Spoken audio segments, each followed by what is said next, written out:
Hello and welcome to SPMIS Academy. Today we'll analyze important newspaper articles of 24th May 2023. Please note you can download the PDF version of today's newspaper analysis by clicking the link given in the comment section. This is the list of the topics that we will be covering from today's newspaper.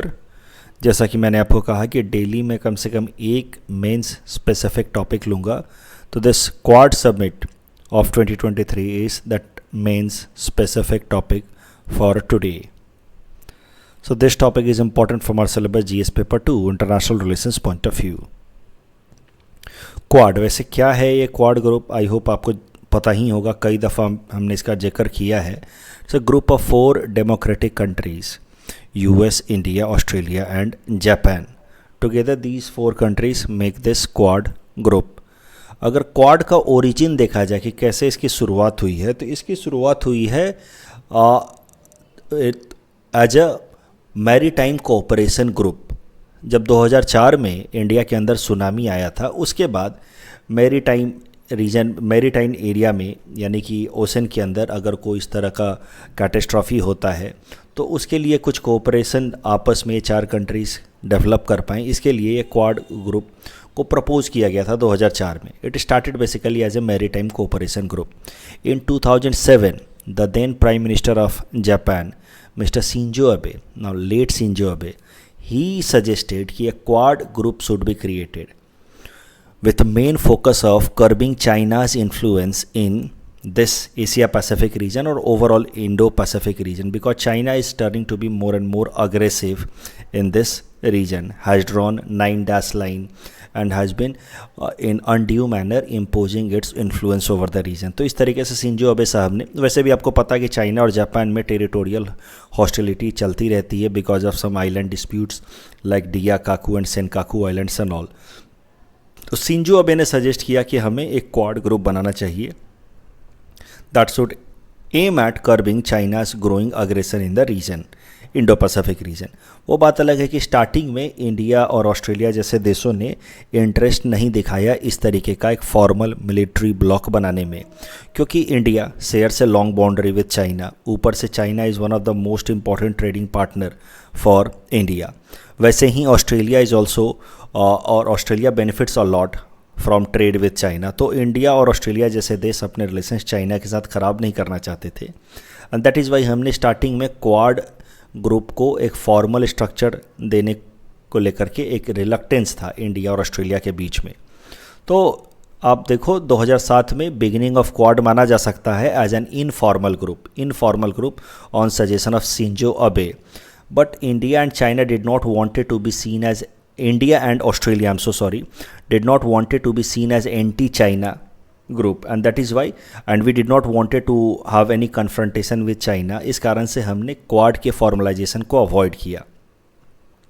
लेकिन फिर आया time 2020 का, और 2020 में एक तरफ pandemic का rise हुआ, और पैंडेमिक की शुरुआत कैसे हुई, इस कोविड पैंडेमिक की, इसको लेकर के कई सारे एलिगेशंस लगे, खासकर चाइना पे, कि चाइना के अंदर कुछ इस तरह के रिसर्च चल रहे थे एंड ऑल. बहुत सारे कॉन्स्पिरेसी थ्योरीज आई. तो ऑस्ट्रेलिया ने उस वक्त डिमांड किया कि there should be an independent investigation about origin of Covid, and specially the investigation should be conducted in China. ऐसा ऑस्ट्रेलिया ने डिमांड किया. इस पे चाइना ने इस पर्टिकुलर स्टेटमेंट ऑफ ऑस्ट्रेलिया को अपने सोवरेनिटी के ऊपर थ्रेट की तरह देखा, और चाइना ने एक ओपन लेटर लिखा ऑस्ट्रेलिया को थ्रेटनिंग कि in what manner China could hamper the interest of Australia, कि हम तुम्हारे यहाँ अपने स्टूडेंट्स भेजना बंद कर देंगे, ट्रेड बंद कर देंगे, और तुम्हारी इकॉनमी को ऐसे नुकसान कराएंगे. क्योंकि बहुत सारे Chinese students like Indian students, बहुत सारे चाइनीज़ स्टूडेंट्स भी ऑस्ट्रेलिया पढ़ने जाते हैं, जहाँ से बहुत सारा फिर ऑस्ट्रेलिया को फॉरेक्स रिजर्व की कमाई होती है. तो चाइना ने थ्रेटन किया कि हम ये सब बंद कर देंगे और तुम्हारी इकॉनमी को बहुत ज़्यादा नुकसान देंगे. तो ऑस्ट्रेलिया को जब ओपन थ्रेट दिया चाइना ने, जबकि ऑस्ट्रेलिया ने ऐसे कोई बहुत मेजर काम नहीं किया था, ऑस्ट्रेलिया ने तो सिंपल डिमांड किया था कि there should be an open investigation about origin of Covid. तो एक तरफ ये घटना हुई 2020 में, और दूसरी तरफ Galwan valley confrontation between Indian and Chinese soldier, जिसमें लगभग हमारे 20 जवान या 20 सोल्जर शहीद हुए थे. तो 2020 जो था that was a turning point as far as India China relations और Australia China relations are concerned. और उसके बाद से ऑस्ट्रेलिया और इंडिया जो पहले क्वाड के फॉर्मलाइजेशन को लेकर के रिलक्टेंट थे, because they did not wanted to have direct confrontation with China, उन्होंने फिर फैसला किया कि let us formalize Quad and let us focus on curbing China's aggression in the Indo Pacific region. और फिर शुरू हुआ क्वाड का सेकेंड फेज आप कह सकते हैं, जिसको हम लोग क्वाड 2.0 कहते हैं, formalization of quad. And formalization का सबसे पहला साइन था कि there was first in person submit of head of the states of Quad in 2021। Head of the states जैसे कि यूएस के प्रेसिडेंट, इंडिया, जापान, ऑस्ट्रेलिया के प्रधानमंत्री, इन लोगों की सबमिट हुई, फर्स्ट क्वाड इन पर्सन सबमिट हुई 2021 में। अभी हम क्वाड के बारे में क्यों पढ़ रहे हैं, करंट कॉन्टेक्स्ट। तो करंटली क्वाड की तीसरी इन पर्सन सबमिट कराई गई है इन हिरोशिमा, जापान। इनफैक्ट ये होने वाला था ऑस्ट्रेलिया में, सिडनी इसको होस्ट करने वाला था और ऑस्ट्रेलियन प्राइम मिनिस्टर इसको होस्ट करने वाले थे 24 मई को, यानी कि आज के दिन। But US president had to go back to US for some domestic issues like debt ceiling negotiation, यानी कि अमेरिकन सरकार मैक्सिमम कितना बोरो कर सकती है bye releasing government security, and also that is domestic issue of US, उसमें हमारा कोई इंटरेस्ट नहीं है। मुद्दा ये है, होने वाला था 24 को, लेकिन फिर उसको एडवांस कर दिया गया और 20 तारीख को ही हिरोशिमा में जब G7 मीट के लिए ये चारों हेड ऑफ द स्टेट्स मिले, तो वहीं पे हिरोशिमा में ही on the sidelines of G7 ये क्वाड की भी मीट करा दी गई, third in person quad meet, which was originally schedule to be held in Sydney on 24 May, that is today. चलिए वो सब तो इम्पॉर्टेंट नहीं है, मुद्दा ये है कि क्वाड की तीसरी इन पर्सन सबमिट हुई 2023 में इन हिरोशिमा।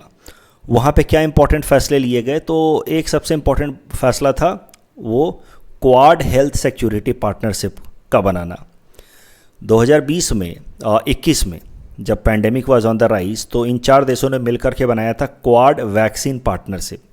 तो वो तो वैक्सीन डेवलपमेंट और उसके डिस्ट्रीब्यूशन के लिए ये ग्रुपिंग बनाई गई थी, क्वाड वैक्सीन पार्टनरशिप। अब इस क्वाड वैक्सीन पार्टनरशिपिंग को अपग्रेड कर दिया गया into quad health security partnership, where these 4 countries will focus on improving the health standard and cooperation in health related matters amongst each other.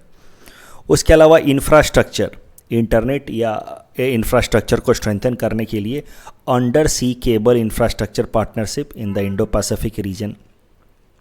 इसके अलावा Indo Pacific partnership for maritime domain awareness, ये develop किया जा रहा है quad में in order to curb illicit maritime activity, जैसे कि पायरेसी वगैरह, स्मगलिंग इन थ्रू ओशन, इन सब चीज़ों को रोकने के लिए ये Indo Pacific partnership for maritime domain awareness develop किया गया है क्वाड में। इलीगल फिशिंग, ह्यूमैनिटेरियन डिजास्टर्स में कोऑपरेशन के लिए ये डेवलप किया गया। उसके अलावा जो ये 4 क्वाड देश हैं, इनके यहाँ के प्राइवेट इन्वेस्टर्स या प्राइवेट सेक्टर लेड एक ग्रुप बनाया गया है, क्वाड इन्वेस्टर्स नेटवर्क, QUIN। ये जो private sector led quad investor network बनाया गया है, ये जो ग्रुप है ये फंड इकट्ठा करेगा, फंड की पूलिंग करेगा for development of some strategic technologies like semiconductor, critical minerals and quantum computing and all. Basically China के ऊपर डिपेंडेंस को कम करने के लिए क्वाड के कंट्रीज आपस में और अपने यहाँ के प्राइवेट सेक्टर्स का इन्वेस्टमेंट करा रहे हैं इन सच एरियाज। और उसके अलावा quad is also focusing on starting a bio manufacturing hub in India which will enhance cooperation among this quad countries as far as bio manufacturing is concern. Bio manufacturing होता क्या है? Bio manufacturing means use of biotechnology in engineering, means living systems, use of living systems particularly microorganism and cell culture to produce molecules. तो सरल भाषा में biotechnology का इस्तेमाल, living organisms या माइक्रो ऑर्गेनिजम्स का इस्तेमाल करके अगर कोई प्रोडक्ट बनाया जाए तो that is known as bio manufacturing. Bio manufacturing means use of these living systems to create some materials to be sold at commercial scale, bio manufacturing. और क्वाड कंट्रीज मिलकर के इंडिया में एक बायो मैन्युफैक्चरिंग हब खोल रहे हैं। सवाल कुछ ऐसा आ सकता है, Quad is not a military bloc aimed at countering China, but a group with multi-dimensional collaboration. Discuss. तो बेसिकली क्वाड पे सवाल आ सकता है, तो मैंने एक मोटा मोटा ये सवाल कर दिया है आपके लिए ताकि आप अगर क्वाड पे कुछ भी आ जाए तो इन आइडियाज़ के बेसिस पे आप आंसर लिख सकते हैं। देखिए ये सवाल मैंने जानबूझकर के ऐसा दिया है, जो मेन थीम है क्वाड का, जब क्वाड फॉर्मलाइजेशन शुरू किया गया 2021 में, तो माना जा रहा था कि it will be mainly a kind of military block aiming to curb China's aggression, but the way it has actualized itself, the way Quad has over a period of time unfolded itself, it is emerging as a group aimed at multi-dimensional cooperation or collaboration, not just focusing on curbing China. तो quad की अगर बात की जाए तो quad पे अगर answers लिखने होंगे तो आपको इस तरीके से लिखना चाहिए, quad group of 4 democracies. Opening ऐसा होना चाहिए, क्वाड में जब भी आप आंसर लिख रहे हैं तो आपको ये डेमोक्रेसी शब्द पे फोकस करना है। Quad is a group of 4 democracies, India, Australia, US, Japan. Origin मैंने आपको बताया सुनामी 2004 तो फॉर मैरीटाइम डिजास्टर। फिर 2007 में the then prime minister of Japan Shinzo Abe suggested a formal quad group to counter China's aggression, लेकिन at the time reluctance was shown by India and Australia. 2020 में Galwan valley incident and threat to Australia and that led to formalization of quad and first in person summit was held in 2021। It was first considered, पहले जब quad बना तो it was considered as an anti China group, but the way it has unfolded in the form of infrastructure, तो infrastructure में quad के अंतर्गत blue dot network project या quad 2023 के समिट में हमने देखा under sea cable infrastructure. Health में हमने देखा quad vaccine partnership has been upgraded into quad health partnership. Environment collaboration के लिए क्वाड ने एक ऑर्गेनाइजेशन स्टार्ट किया है या एक ग्रुपिंग बनाई है, क्यू चैम्प। ये सब जैसे ही चीज़ें आपको याद आती हैं एग्जाम में, आपका मार्क्स अपने आप बढ़ जाता है। 1 पॉइंट लिखा, 1 नंबर एक्स्ट्रा मिला। क्वाड के अंदर लाया गया है Q champ, quad climate change adaptation and mitigation package for tangible climate action. ये पूरा ना भी याद कर पाओ तो कम से कम याद रखो, क्यू चैम्प लाया गया है क्वाड में in order to have collaboration in climate change area. Maritime security के लिए मैंने आपको बताया Indo Pacific maritime domain awareness against maritime piracy, smuggling and all. QUIN मैंने बताया private sector led investment group and bio manufacturing hub being developed in India. ये 6 में से अगर 4 पॉइंट भी आपको याद आ गए और क्वाड की आपने जो सवाल अगर आ गया क्वाड पर, उसमें आपने 4 democracies collaboration earlier seen as anti China but unfolding as a larger organisation with multi dimensional collaboration, इस तरह का कुछ लिख दोगे तो आपको नंबर मिलेंगे ही मिलेंगे। कंक्लूजन काफ़ी सिंपल सा लिख करके मैंने दिया है, आप अपने तरफ से इसमें कुछ एडिशन कर सकते हैं कि quad considering Quad as an anti-China military bloc would be a very narrow understanding of the group. Quad is emerging as a vibrant group aimed at multidimensional cooperation. The next article is about Thirukkural, and this topic is important from our syllabus GS paper 1 art and culture point of view, GS paper 4 ethics and integrity point of view. छोटा सा news है, हमारे प्रधानमंत्री Narendra Modi ji pacific ocean के countries को visit कर रहे हैं। तो वहाँ पे while his visit to Papua New Guinea he inaugurated और released Tamil classic book Thirukkural in Tok Pisin language which is a language of Papua New Guinea. तो इस कारण से तिरुकुरल न्यूज़ में आया। ये न्यूज़ इंपॉर्टेंट नहीं है कि किस लैंग्वेज में उन्होंने रिलीज़ किया है, इंपॉर्टेंट है तिरुकुरल। तिरुकुरल इंपॉर्टेंट है एथिक्स पर्सपेक्टिव से भी। तो देखिए 4th सेंचुरी BC में तिरुवल्लुवर नाम के सेंट हुआ करते थे at Mylapore which is near Chennai, modern day Chennai. तो तिरुवल्लुवर 4th सेंचुरी BC यानी कि बुद्धा वगैरह के थोड़े से बाद में, Thiruvalluvar 4th century BC near Chennai Mylapore. और उन्होंने बुक लिखी है तिरुकुरल, और Thirukkural is considered to be first book on ethics. Ethics मतलब what ought to be, what should we do in order to attain good life. तो एथिक्स पे पहली किताब लिखी है तिरुवल्लुवर ने, ऐसा माना जाता है, और उस बुक का नाम है तिरुकुरल। तिरुकुरल में बात की गई है यूनिवर्सल एथिक्स की, कि कौन कौन से ऐसे एथिकल स्टैंडर्ड्स हैं जो दुनिया के किसी भी समाज में वैलिड होंगे। आपको मैंने बेसिक जो एथिक्स की क्लास है वहाँ भी बताया है कि there are some relative ethics, societal ethics, and there are some universal ethics like humanity, love, relation and contracts and all, respecting contracts and all. So universal ethics पे focus किया है तिरुकुरल में तिरुवल्लुवर साहब ने। और उसके अलावा कोडिफिकेशन ऑफ एथिक्स, उन्होंने अलग अलग डायमेंशंस ऑफ लाइफ के लिए अलग अलग एथिकल स्टैंडर्ड्स बताए हैं। तो बेसिकली हिंदू धर्म में 4 पुरुषार्थ माने जाते हैं, धर्म, अर्थ, काम, मोक्ष। तिरुकुरल में धर्म पे बात की गई है, अर्थ पे बात की गई है और काम पे बात की गई है। बेसिकली मोक्ष पे ज़्यादा चर्चा नहीं है उसमें। तिरुकुरल में धर्म को कहा गया है अरम, अर्थ को कहा गया है पोरुल एंड लव या काम को कहा गया है इनबाम। उसके अलावा तिरुकुरल में ये भी लिखा गया है कि personal and public life are intertwined. तो आपका जो एथिक्स पेपर उसमें जो चैप्टर 1 है उसमें एक टॉपिक है values in personal and public life, कि पर्सनल लाइफ में क्या वैल्यूज़ होने चाहिए, पब्लिक लाइफ में क्या वैल्यूज़ होने चाहिए। और वहाँ पे हमने क्लास में भी डिस्कशन किया है कि जो इंसान पर्सनल लाइफ में अनएथिकल है वो पब्लिक लाइफ में एथिकल हो ही नहीं सकता। अगर वो पब्लिक लाइफ में एथिकल दिखता भी है तब भी आप समझिए कि वो बस एथिकल होने की एक्टिंग कर रहा है, वो एथिकल है नहीं, क्योंकि पर्सनालिटी तो वही है। बस वो इंसान अगर पर्सनल लाइफ में आप समझिए पैट्रियार्की प्रैक्टिस कर रहा है, डोमेस्टिक वायलेंस कर रहा है, तो वो पब्लिक लाइफ में यानी कि ऑफिस में अगर विमेन का रेस्पेक्ट कर भी रहा है तो वो भी आउट ऑफ कंपल्सन नहीं कर रहा है, आउट ऑफ कंपल्सन कर रहा है, not out of inner feeling और विल।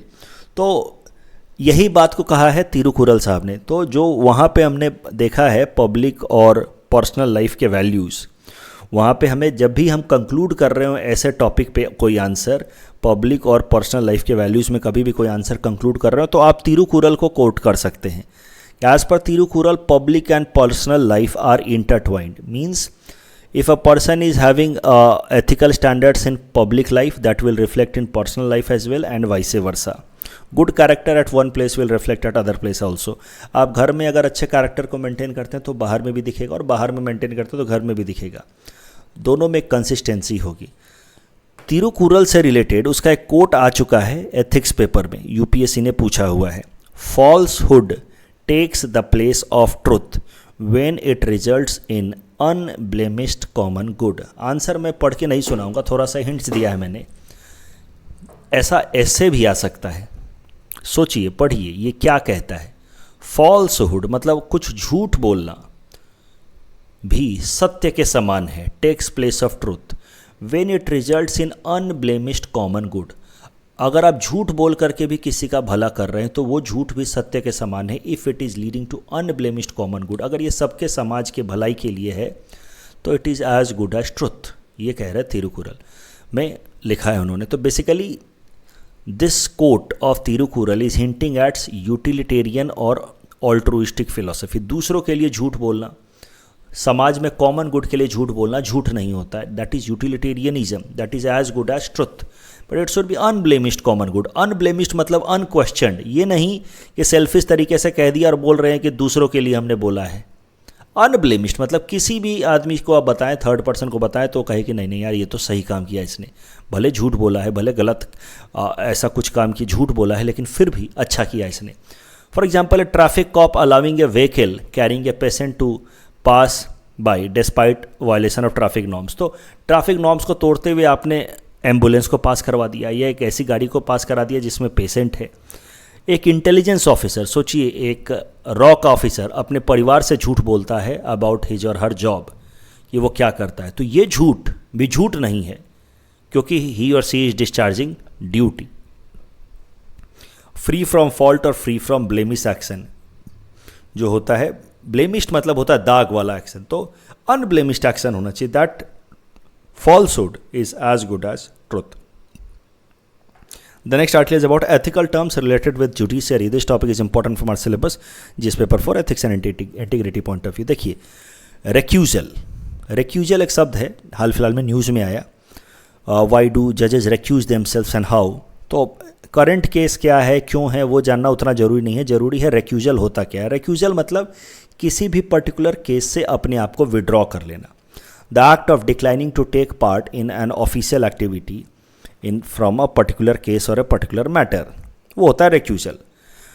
तो नॉर्मली जजेस क्या है, कभी कभार कुछ कुछ केसेस में अपने आप को रिक्यूज़ कर लेते हैं उस केस से जब उनको लगता है कि उस केस में उनका परसेप्शन थोड़ा बायस्ड हो सकता है। फॉर एग्जांपल मान लीजिए कि केरला से कोई जज हैं या तमिलनाडु से कोई जज हैं सुप्रीम कोर्ट में, और तमिलनाडु और कर्नाटका के बीच में वाटर रिलेटेड डिस्प्यूट हो गया, कावेरी वाटर डिस्प्यूट है, वो मैटर पहुंचता है अगर कोर्ट में, तो हो सकता है कि वो तमिलनाडु और कर्नाटका के जज अपने आप को रिक्यूज़ कर लें, क्योंकि वो कहेंगे कि हो सकता है कि इस मामले में एक जज के ऊपर एक एवरेज तमिल या कर्नाटका के कन्नड़ पर्सन का इन्फ्लुएंस आ जाए। तो बायसनेस संभव है, इस कारण से इस केस से हम अपने आप को रिक्यूज़ करते हैं। तो recusal is a way to avoid any conflict of interest. Conflict of interest क्या होता है, हमने क्लास में चर्चा की है।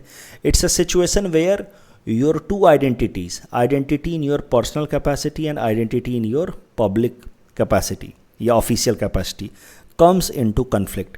फॉर एग्जाम्पल, आपका भाई आके कह रहा है कि यार ऑफिस की गाड़ी की चाबी दे दो ना, मुझे ज़रा ये इंपॉर्टेंट काम करने के लिए जाना है। That is conflict of interest, क्योंकि as an officer you should not be doing this, but as a brother you should be doing it. You have two identities in that case.